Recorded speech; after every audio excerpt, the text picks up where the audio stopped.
Olá, está no ar para todo o Brasil o programa Pauta Aberta. Sejam todos muito bem-vindos. Sejam todos bem-vindos e bem-vindas e fique com a gente na próxima meia hora.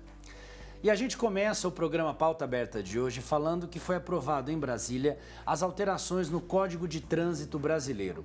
E uma delas tem gerado polêmica, que é a ampliação no limite de pontos para perder a carteira, que hoje é de 20, agora passa para 40. O limite de 20 pontos para a perda da carteira de habilitação quase sempre gerou controvérsias entre os motoristas. Porém, com o novo texto, sancionado na semana passada em Brasília, o Código de Trânsito Brasileiro se tornou mais flexível.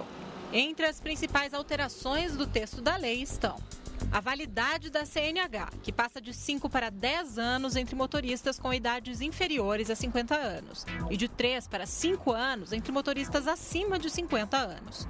Condutores acima dos 70 anos precisarão renovar a CNH a cada 3 anos. O limite de pontos, que vai variar de acordo com a gravidade da infração cometida. Se o condutor não cometer nenhuma infração gravíssima no período de 12 meses, seu limite de pontos será de 40. Caso cometa uma infração gravíssima, a pontuação diminui para 30. E caso cometa 2 infrações dessa natureza, basta que acumule 20 pontos na habilitação para perder a carteira. Para motoristas de caminhões, táxis e aplicativos, o limite permanece 40 pontos, independente da infração. A cadeirinha passa a ser obrigatória para crianças de até 10 anos que meçam menos de 1,45 m. Este advogado explica que notícias falsas foram espalhadas dando conta de que o uso da cadeirinha seria suspenso. Na verdade, a exigência se tornou ainda maior. O que aconteceu foi um erro da versão original do Código, que foi suprido por uma resolução do Conselho Nacional de Trânsito, e essa resolução foi julgada inconstitucional pelo Supremo Tribunal Federal. Tá? E aí, quando o projeto dessa nova lei saiu da Presidência da República, ela saiu tratando essa questão só como uma infração suscetível de advertência. Então, as pessoas diziam, se é só advertência, não tem obrigação em cumprir. Mas o Congresso Nacional ajeitou essa questão e passou a tratar como uma infração gravíssima. A questão mais polêmica diz respeito ao aumento na pontuação para a perda da carteira de habilitação. Especialistas em segurança viária questionam a medida, já que com ela os condutores poderão cometer mais infrações no trânsito. Já entre motoristas, as opiniões divergem. A gente fica sempre atento, né? Para não errar, mas agora assim, com o dobro de pontos fica mais fácil, né, para trabalhar. Eu sempre me cuidei bastante e não tive nenhum problema. Então, para mim, tanto faz, tanto fez. Eu acho uma boa, devido que, aumentando a quantidade dos pontos, né, a gente tem uma chance maior de não perder a carteira. As novas medidas passarão a valer em abril de 2021 e os vetos da presidência ainda devem passar por análise do Congresso Nacional. A queda na economia de água na Grande Curitiba eleva o risco de um rodízio mais severo. A meta de redução de 20% no consumo na região metropolitana da capital, proposta pela Sanepar para enfrentamento da estiagem, está mais distante. A economia, que estava em 16%, recuou para 14%. Esse aumento teve impacto direto no nível das barragens, que está em menos de 29%. A companhia responsável pelo abastecimento acende o sinal amarelo. Se os reservatórios chegarem a 25%, será preciso adotar um novo modelo de rodízio, mais rigoroso, ou seja, de 48 horas sem água e 24 horas com água. E o trabalho infantil causou nos últimos 12 anos milhares de acidentes envolvendo crianças. E agora, com a pandemia e o agravamento da crise financeira, esse cenário deve piorar. Este vídeo é parte de uma campanha do Ministério Público do Trabalho. A animação conta a história real da Cíntia, que começou a trabalhar numa fábrica de salgados quando tinha 14 anos de idade. Ela perdeu a mão e parte do antebraço esquerdo e precisou de 4 cirurgias e muitos tratamentos para se recuperar. O trabalho infantil, que envolve crianças até 14 anos de idade, causou nos últimos 12 anos 46 mil acidentes. 60% deles foram graves. 279 foram fatais, uma situação que pode ainda se intensificar com a pandemia. A economia está desacelerada, o desemprego aumentou, o nosso desemprego está em patamares similares a 1992, quando os índices de trabalho infantil eram muito altos no Brasil. A gente está percebendo que com o aumento da vulnerabilidade socioeconômica, da fragilidade, né, da precariedade das famílias, a gente está vendo, e o afastamento também da criança e do adolescente da escola, a gente está conseguindo enxergar um aumento do trabalho infantil e também já projetar para o ano de 2021 uma explosão do trabalho infantil. De acordo com os dados mais recentes do IBGE de 2016, quase 2,5 milhões de crianças e adolescentes de todo o país estavam em situação de trabalho infantil. A maioria nas regiões Nordeste e Sudeste. Eu estou aqui em São Paulo, por exemplo, claramente você vê nas ruas crianças ou pedindo ou vendendo pano de prato ou vendendo bala, e isso pode estar se repercutindo também no trabalho informal, né, dentro das casas, pequenos comércios, oficinas de costura. Mas no momento até de desespero, né, as famílias se mobilizam e colocam até as crianças nessa situação. É possível fazer denúncias diretamente no site do Ministério Público do Trabalho, nos conselhos tutelares e pelo Disque 100. A partir das denúncias, a gente consegue também desenvolver trabalhos estruturantes em determinadas localidades, né, verificar aquele território, as vulnerabilidades do território, acionar toda a rede de proteção. Um voluntário brasileiro da pesquisa da vacina, desenvolvida pela Universidade de Oxford com a farmacêutica AstraZeneca, morreu por complicações da Covid-19. A empresa não divulgou se o homem recebeu o imunizante em teste ou o placebo. O óbito foi confirmado pela Agência Nacional de Vigilância Sanitária.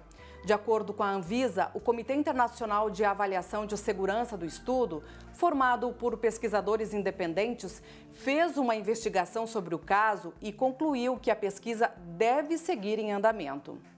E a obesidade, tanto de adultos quanto de crianças, é considerada uma epidemia mundial. Só para você ter uma ideia, aqui no Brasil, de acordo com um dado divulgado pelo IBGE, o Instituto Brasileiro de Geografia e Estatística, o número de adultos obesos dobrou nos últimos 16 anos. Atualmente, comer um prato cheio de frutas faz parte da rotina do advogado Gabriel Martins, mas nem sempre foi assim. Gabriel já pesou 110 quilos e, preocupado com os problemas provocados pela obesidade, começou um tratamento com uma nutricionista e já perdeu 7 quilos. O meu maior objetivo no tratamento é, primeiro, sair da obesidade para um grau de sobrepeso ou normal e principalmente reduzir a minha circunferência abdominal, mas sem deixar de comer coisas das quais eu gosto. Gabriel não está sozinho nessa luta contra a balança. A pesquisa do IBGE revelou que no Brasil, 96 milhões de pessoas com mais de 18 anos de idade estão com excesso de peso. Isso representa 60,3% da nossa população. Entre os brasileiros com excesso de peso, 41 milhões são considerados obesos. Esse percentual mais do que dobrou em 17 anos. As mulheres são a maioria entre os obesos. E o problema do excesso de peso aumenta entre os 18 e os 59 anos de idade. Uma redução só é registrada na faixa etária acima dos 60 anos. O sedentarismo e os hábitos alimentares pouco saudáveis, como o consumo em excesso de gordura e de produtos industrializados, são os principais motivos para o aumento dos casos de obesidade no Brasil. E a incidência de várias doenças crônicas, como doenças cardiovasculares e diabetes, aumentam significativamente com o aumento do índice de massa corporal. A boa notícia para quem está com excesso de peso é que é possível mudar, emagrecer e melhorar a saúde não é uma tarefa impossível. Basta modificar a alimentação e fazer exercícios. Diminuir o consumo de bebida alcoólica, parar de fumar. Então, são diversos fatores que vão contribuir para o melhor controle da doença. Quanto maior a nossa idade, mais tempo, mais carga a gente vai levar desses hábitos não tão interessantes assim para o resto da nossa vida. É, isso tudo é questão de mudança de hábito, não é mesmo, Paty? Vale a pena lembrar aí, ó, que a pessoa que está acima do peso, ela tem grandes chances aí de desenvolver algumas doenças, Paty, como a hipertensão, doenças cardiovasculares e diabetes tipo 2. E uma outra epidemia mundial, a gente está falando tanto de coronavírus, né, mas a gente esquece disso também. Uma outra epidemia mundial é com relação à obesidade em crianças. E um dos pontos é isso que a gente está falando, nessa questão de mudança de hábito. Um dos pontos que levantados, exatamente, que os médicos levantam muito além dessa questão da alimentação, não é, saindo um pouco desses alimentos industrializados, é a questão dos videogames e smartphones, né? A criançada fica o tempo todo naquilo, sedentarismo. Vai tirar de casa para jogar uma bola. Para brincar um pouco, né? É verdade. Isso ajuda bastante. Sem dúvida. Depois do intervalo, Fé é aliada de família durante o tratamento de câncer da filha de apenas 3 anos. E também no próximo bloco vamos falar do Outubro Rosa, sobre o diagnóstico precoce do câncer de mama que salva vidas. A gente volta já já.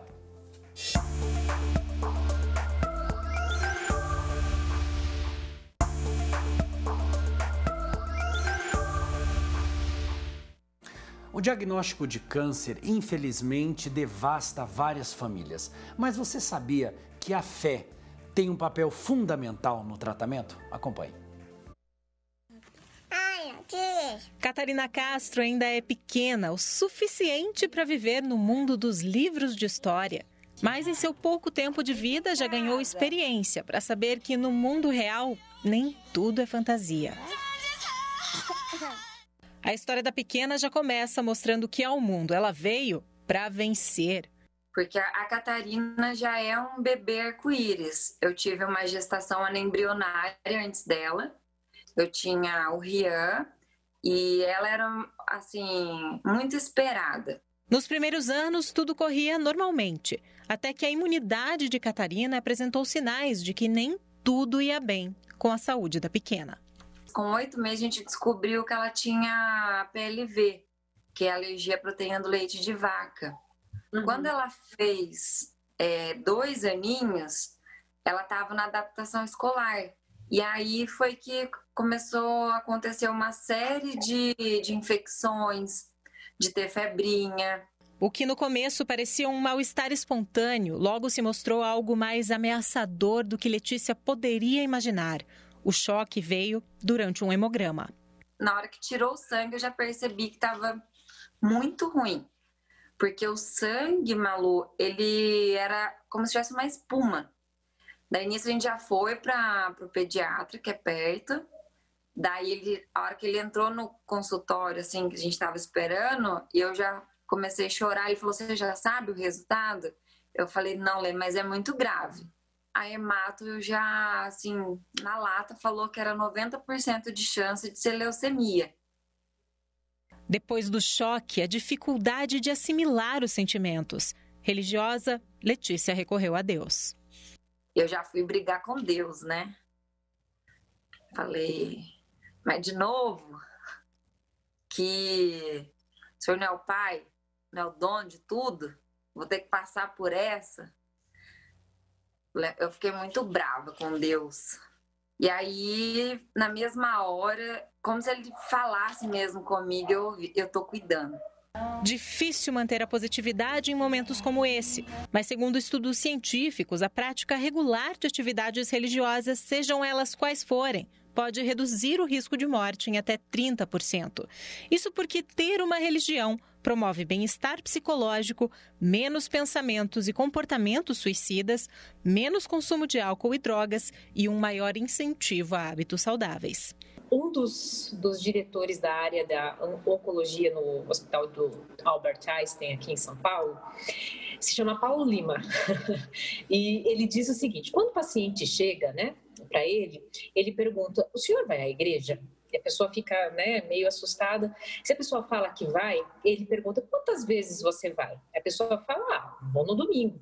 Então é o seguinte, você vai passar, ele escreve, tá, na prescrição, ele escreve na prescrição no receituário que ele passe a ir 3 vezes na semana.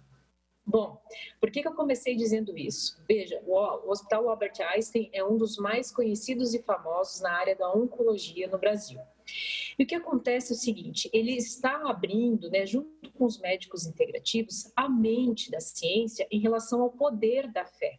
Aliada ao apoio da família, a fé tem efeito terapêutico, como explica a psicóloga. Você que está em casa, né? Faça o seguinte teste. Faça uma oração sozinho e faça uma oração, né? Um olhar para si, né? Aquele momento de você, que você precisa de um acolhimento maior, né?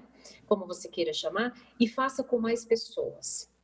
Tudo que você faz com mais pessoas é como se você tivesse mais força, não é?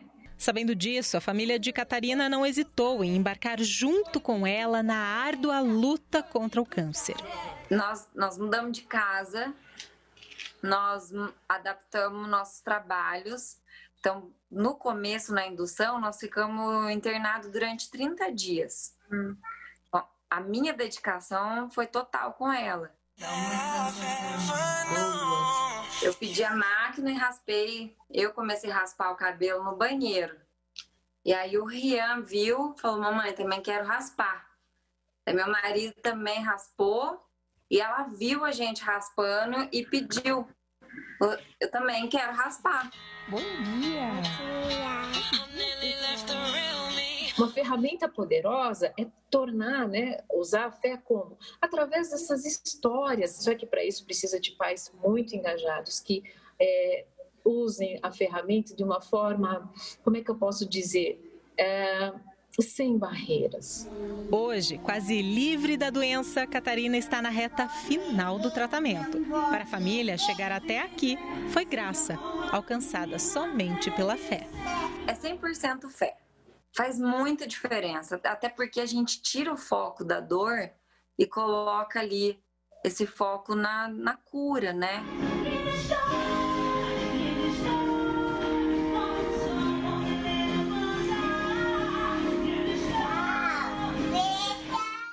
Outubro é o mês escolhido para alertar as mulheres dos perigos do câncer e de disseminar informações sobre a doença, como a do diagnóstico precoce, que pode salvar vidas. Eu descobri o câncer, eu fiz os exames em novembro de 2016, que eu comecei, porque eu saí de uma empresa, estava indo para outra. Fazer exames, eu não levava muito a sério. Cecília fez o exame por acaso e descobriu o câncer de mama ainda no início. Mas, infelizmente, segundo dados do INCA, o Instituto Nacional de Câncer, o de mama é o tipo de câncer que mais mata no Brasil, com 13 mortes para cada 100 mil habitantes. O câncer de mama nada mais é do que uma proliferação anormal do tecido mamário. O tecido mamário, ele cresce e sofre alterações constantemente, baseadas principalmente pelos hormônios, estrogênio e progesterona. A manifestação mais comum é aquele carocinho. A mulher percebe um carocinho, às vezes ela já tinha um caroço, mas ela começa a perceber que aquele caroço está ficando um pouco maior, que ele está crescendo. Mas não é a única manifestação. O câncer, ele pode se manifestar como uma alteração na pele da mulher, seja como um processo inflamatório ou às vezes até como uma retração. Fica mais ou menos como se fosse uma pele, uma casca de laranja. Pode se manifestar também através de uma descarga mamilar. A mulher não está em período de amamentação e percebe que está saindo uma secreção, muitas das vezes leitosa, algumas outras sanguinolenta. Em 2019, foram estimados quase 60 mil novos casos. Já para esse ano, os números apontam que vão surgir mais de 66 mil diagnósticos. O câncer de mama, ele não adoece só uma mama, ele não adoece só uma mulher. Ele adoece uma família, ele adoece uma sociedade, ele adoece uma mente que está envolvida num sofrimento muito grande pelo medo de morrer decorrente do câncer de mama. A vida corrida, a má alimentação e a falta de atividades físicas são alguns dos fatores de risco da doença. Mas estudos brasileiros mostram que atividade física previne 12% dos casos. O paciente que tenha hábitos mais saudáveis, ela vai ter menos riscos de de proliferação celular de forma incorreta e de mutação. Então, a gente tem histórico de exposição a álcool, a cigarro, tá? Tudo isso acaba influenciando no desenvolvimento do câncer de mama. Alto índice de exposição a hormônios femininos também. Então, a gente tem algumas situações em que pacientes de forma inadvertida repõem hormônio por muito tempo, isso pode estimular o desenvolvimento do câncer de mama. A Cecília descobriu o câncer em novembro de 2016. Mãe de uma filha de apenas 9 anos, ela ficou 1 ano em tratamento. Eu queria fazer a cirurgia quanto antes, porque parecia que eu estava com um bicho dentro de mim. É uma coisa muito estranha, sabe? Faça os exames, sabe? Não espere para amanhã, tá? Porque pode ser tarde, às vezes 1 semana já dá diferença, porque ele é muito rápido. Tanto que o meu, quando iniciou, ele só tinha um pontinho. Até a cirurgia, meu, foi tudo muito rápido para fazer, sabe? Já teve 2 pontos, sabe? Então ele vai espalhando, ele é agressivo, sabe? Esse aqui é um mamógrafo. É através dele que é realizado o rastreamento do câncer de mama. É graças a ele que muitas vidas são salvas. O exame está disponível em todo o Brasil gratuitamente pelo SUS, o Sistema Único de Saúde. Ele é essencial para um tratamento eficaz. Há mais de 20 anos, a campanha Outubro Rosa surgiu no mundo todo, com o objetivo de propagar informações a respeito dos serviços, diagnóstico e do tratamento, fazendo com que mais mulheres descubram o câncer já no início e aumentem as chances de cura. Fazer o diagnóstico precoce significa aumentar as possibilidades de cura, aumentar as possibilidades de tratamentos menos mórbidos, menos tóxicos e, consequentemente, permitir que essa mulher ela tenha uma sobrevida, uma expectativa de vida muito maior. Quando a gente também faz diagnóstico precoce, a gente tende a oferecer uma saúde psicológica maior para essa mulher, porque a gente desde o início já consegue demonstrar para ela que as possibilidades de cura são muito grandes. Uma vitória para mim, sabe? É uma coisa que eu posso dizer, passei, venci, graças a Deus. E o programa Pauta Aberta de hoje fica por aqui, agradecendo mais uma vez o seu carinho e a sua companhia. Você pode rever este programa e as reportagens que foram exibidas aqui no Pauta Aberta no nosso canal no YouTube, que está aparecendo aí na sua tela. Fique bem, fique em paz. Tchau. Tchau, tchau.